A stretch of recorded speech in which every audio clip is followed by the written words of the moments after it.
I'm Nate at Miles Ago. And I'm Shawn. And today we're going to talk about distance versus accuracy. So really, the best way to do this is to demonstrate it. So how about we go hit a couple of shots? Let's do it. And see what we can see. So what we're going to do is I'm going to show the importance of accuracy versus distance. So first ball I'm going to hit is I'm going to swing relatively hard, basically as hard as I can, show the distance offline, and then I'm going to swing within myself, try to hit one relatively straight, and we'll see the comparison in distance versus how straight they went.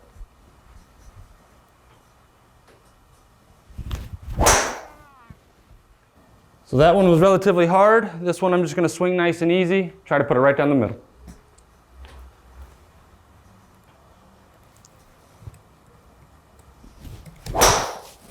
All right, Nate, so you just hit a couple of shots. One, your stock shot, fairway finder. Make solid contact, hit it at your target line, and then you swung really hard at one, blew it offline. Let's go ahead and take a look at those two and see where we're at. Absolutely. So first and foremost, we're gonna click on me trying to hit it as far as possible. So I swung as hard as I could. I tried to make solid contact, but we're gonna see some crazy data here. So side dispersion, I was 133 feet right at target. I had 173 feet of curve. Most likely that ball's in the woods or maybe even out of bounds. Oh, that's a stroke and distance penalty for sure. Absolutely. Carried about 250. Now I swung within myself on this next shot. Swung about 6 miles an hour slower. The ball went about 5 miles an hour slower. But because I hit a little tight draw, I was only 70 feet left of target, probably still in play, maybe a little left side of the fairway, worst case scenario, left rough. But I flew at 274. So this brings us into the question distance versus accuracy. Just because I swung harder at one doesn't mean it necessarily was going to go further or allow me to play any better golf. Sometimes it's just easier. Make the swing you have, put the ball in play, and then try to make the best out of the next shot. Oh, absolutely. And what this also proves is how important launch conditions are to your distance itself. When you hit the ball straight, when you hit the ball towards your target with less curvature, you're going to see better launch conditions. We're going to see higher efficiency. We're going to see faster ball speed relative to your club head speed. We're going to be seeing better launch and spin, which means a more ballistically efficient ball. Ball gets downrange more efficiently. We see longer yardages, and you're going to find your golf ball. Absolutely. So it brings us to the question, what is more important? Or is there one that is more important than the other in terms of distance versus accuracy? Well, I think like Bryson DeChambeau is proving on the PGA Tour right now, and where a lot of guys on the PGA Tour are going, best players in the world are trying to gain yardage. Absolutely. And it really is a blend of the two. First of all, you have to find it, otherwise you're taking stroke and distance penalties. So if you end up taking strokes on your card that you don't actually physically swing the club, your score is going to skyrocket. 100%. No good. However, if you hit it nowhere, if you're way short compared to all your competition, you're never going to get the ball as close on the second shot. You're never going to make as many putts. Score goes up as well. So it really is a good blend of the two. We need both distance and accuracy. So let's talk about Bryson real quick, because I know that's a hot topic and I don't want to toot his horn, but let's also remember he's top 10 in the world.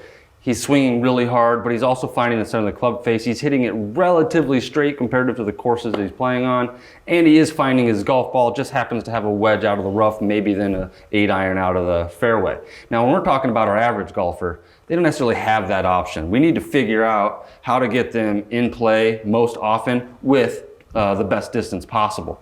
Now, if we deviate from that a little bit and go into irons, now talk about distance versus accuracy. Now we're talking an iron instead of a driver. So driver is obviously longest, straightest. We want you to have the longest club in your hands that you can possibly find. Well, irons, it's a little different. First of all, there's lots of loft on that club, which means that any opening and closing of the face isn't going to affect direction as much. When you pull, say, a 7-iron out of your bag, you're pulling it for a reason. You're pulling it to hit it a specific yardage. So really with the iron, the most important thing is getting as close to that yardage that you're anticipating that you're going to hit it. Over the green, never good. Short, playable, but you're not making birdie. So we need to try to hit especially your gapping clubs, irons throughout the set. Try to hit it as close to that yardage that you're anticipating you're going to hit it as possible. So what we're saying is, if you pull a 7-iron from 165 yards, anticipating that it goes 165 yards, but it goes 150 or it goes 180, and we don't have that predictability of knowing exactly how far that club is going, it's going to be very difficult to score, or you're not even going to know exactly the job that that club is intended for. So our jobs as fitters, I believe, is just to get the most consistent golf club in their hands, get a golf club that will hit the same yardage more often, rather than just the one that goes the furthest one time. Absolutely. And with the modern manufacturers, with modern manufacturing, with modern irons, now it's all about distance, distance, distance. Hit your iron farther. And of course, distance is sexy. Yes. It's awesome. Of course, everybody wants to hit their 7-iron farther than their buddy hits their 7-iron. Right. So the key though, if you're going to take the money at the end of the day, if you're going to win your bets, it's about hitting your distance predictably, hitting the exact yardage you want it to go. Now, if you can pick up a couple of yards and keep that predictability, that's beautiful. Players out there, if we come in, maybe the main goal shouldn't be distance. It's going to be a part of it, but let's get something that's predictable. Let's get something that we can play with and that we know. That way, when you get to the golf course, you know what club to pull from 150, you know what club to pull from 170, and it's going to allow you to play a little better golf and have a little more fun.